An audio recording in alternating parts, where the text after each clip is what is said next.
Hello student, चलिए आज की क्लास में हम लोग पढ़ेंगे कृत्रिम रेशे के बारे में।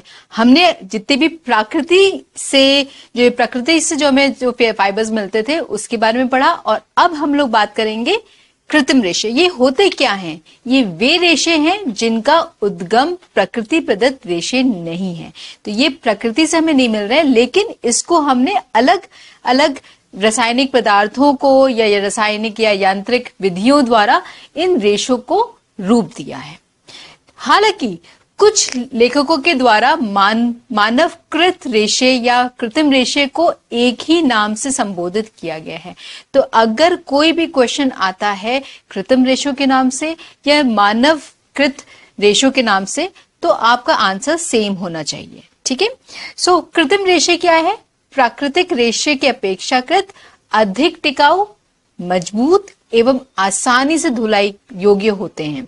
क्यों? क्योंकि हमने इसको अपने इच्छा अनुसार, अपनी जो हमें चाहिए उसके हिसाब से हमने उसको तैयार किया। तो इसलिए हमें उस फाइबर्स में या रेशे में जो जो चीजें चाहिए होती है वो सारे के सारे हमारे कृत्रिम रेशे या आर्टिफिशियल फाइबर्स में होते हैं। इन्हें निर्भय होकर आप रगड़ रगड़ के धोया जा सकता है, दाग धब्बे आसानी से झूठ सकते हैं, और इनकी देखभाल एवं संरक्षण भी प्राकृतिक रेशों की अपेक्षा आसान होता है।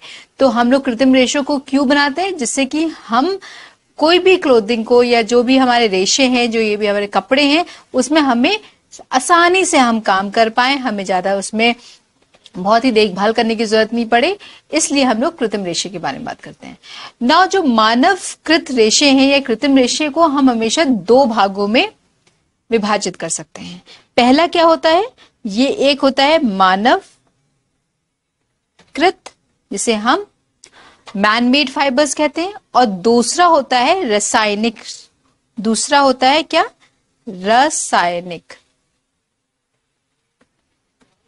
रासायनिक रेशे।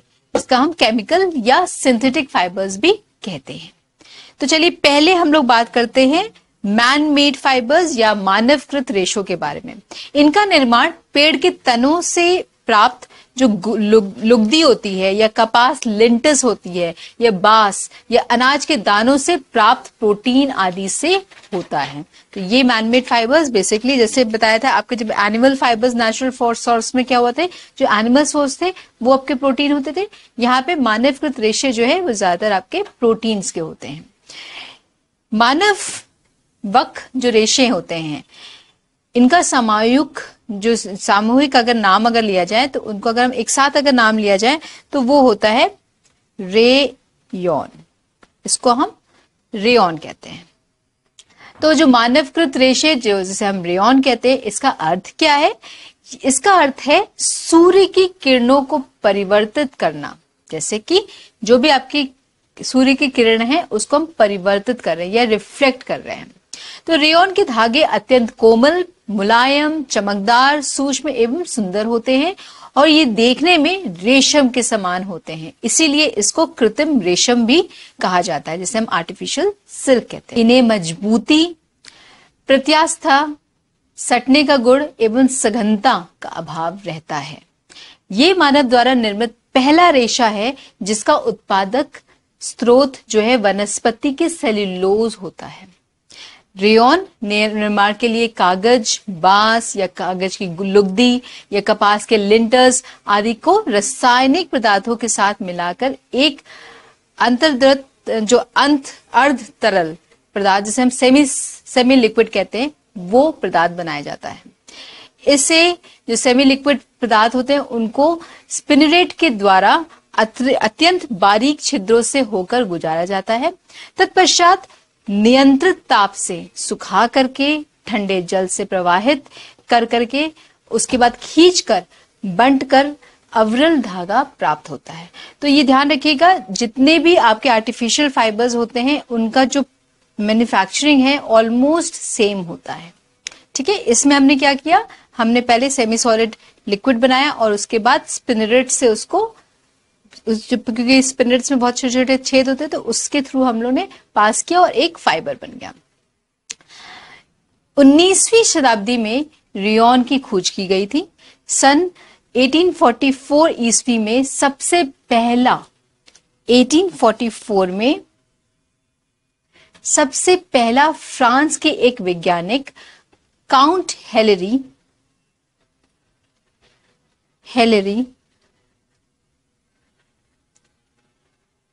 इन्होंने रियोन के रेशो का निर्माण किया, इसलिए इन्हें रियोन का पिता भी कहा जाता है। तो रियोन निर्माण की सफलता का उसकी जब रियोन बहुत ही सफल हो गया तो उसके पश्चात क्या हुआ, फ्रांस में पहला रियोन का कारखाना खोला गया। भारत में रियोन की सबसे पहली फैक्ट्री कब हुई थी? ये हुई थी 1946 में, और वो भी कहाँ हुआ था? केरल में। ठीक है, चलिए रेयॉन के हम प्रकार के बारे में बात करते हैं। तो रेयॉन को बनाने की विधियों के आधार पर हम इसको दो भागों में इसको वर्गीकृत कर सकते हैं। पहला है पुनर्निर्मित सेल्यूलोज रेयॉन, जिसे हम रीजेनरेटेड सेल्यूलोज रेयॉन कहते हैं।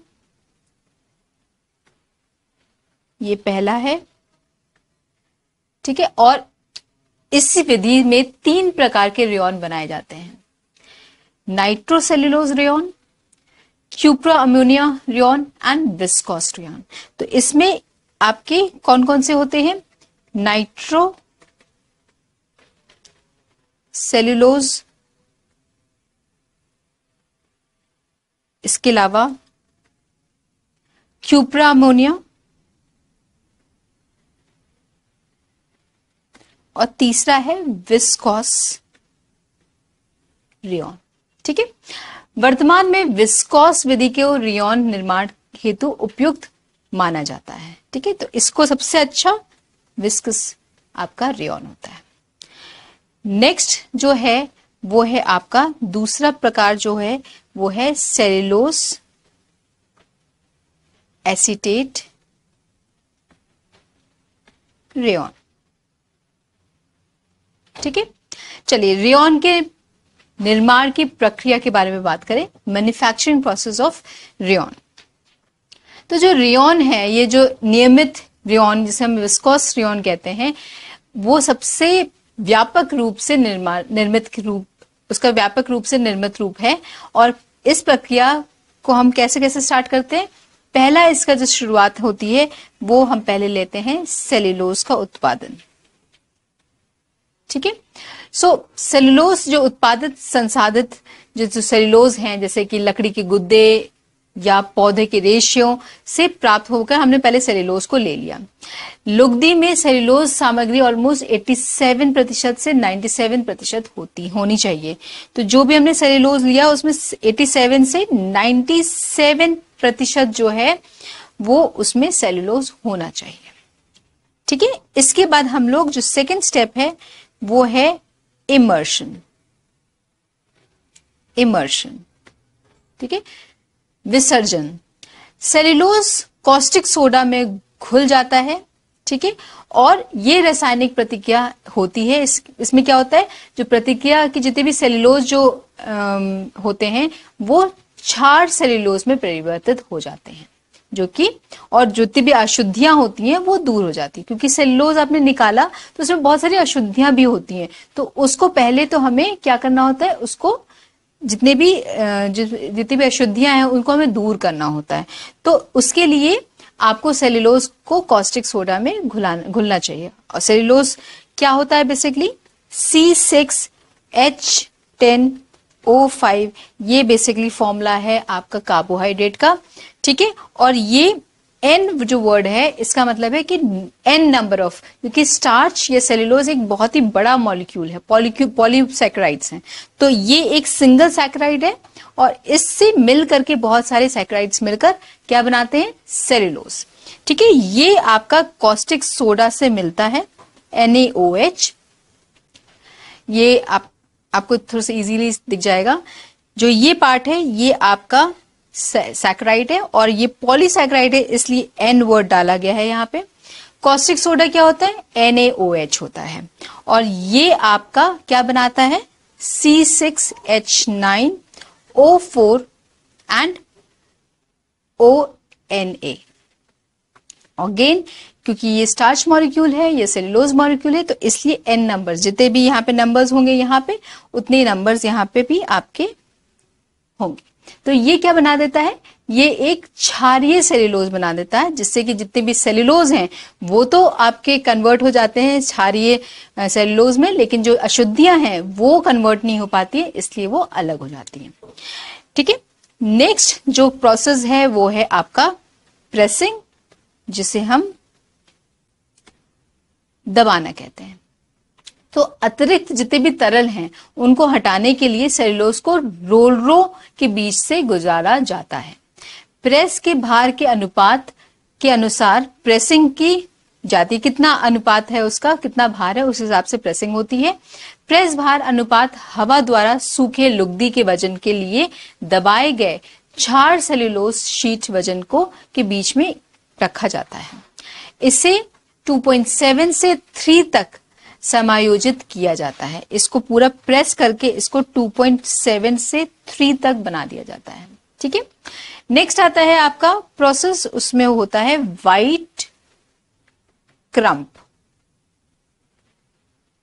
ठीक है, जो जितने भी शीटें हैं उनमें उसको शीटों को वाइट क्रम्प के लिए प्रेस के लिए की गई शीटों को टुकड़े टुकड़े कर दिए जाते हैं और इनको काट दिया जाता है। तो इसको काट काट के छोटे छोटे बना दिया जाता है।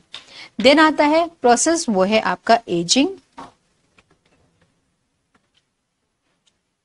एजिंग मतलब, एजिंग क्या होती है, वाइट जो क्रम्ब है ऑक्सीजन के संपर्क में आने से ये थोड़ा सा इसमें एजिंग की प्रोसेस शुरू हो जाती है। ये एक डीपॉलीमराइजेशन इसमें हो जाता है। तो जो पॉलीमराइजेशन था, पॉलीमराइजेशन का मतलब होता है छोटे छोटे मॉलिक्यूल्स मिलकर बन रहे हैं। अब यहाँ पे डीपोलराइजेशन हो रहा है, इसका मतलब क्या है, जो पोलराइजेशन था वो टूट गया। ठीक है, इसको टूट के उसके बाद एजिंग शुरू हो जाती है। तो एजिंग में हमेशा क्या होता है कि जो कॉम्प्लेक्स मॉलिक्यूल है वो हमेशा सिंपलर फॉर्मूले में हो जाता है। नेक्स्ट इसके बाद आता है